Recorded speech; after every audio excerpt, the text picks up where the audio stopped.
იანმა დღეს განაცხადა, რომ ამ საკითხთან დაკავშირებით ქართულმა მხარემ გამოძიება უნდა დაიწყოს.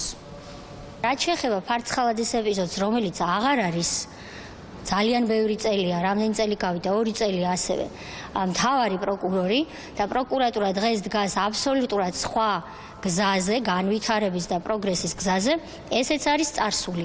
მაგრამ ჩვენ გავასაჩივრებთ მაგალითად იმას, რომ სტრასბურგის სასამართლო დაეყრდნო მხოლოდ მერაბიშვილის მონაყოლს, რომ მას ჩამოაცვეს თავზე ჯემპრი, გაიყვანეს და აჩვენეს დარბაისელს და ფარცხალაძეს, როგორც თავად ის მოუყვა სტრასბურგის სასამართლოს და სტრასბურგის სასამართლომ გითხრა, რომ რატომ არ ჩაატარეთ გამოძიებაო.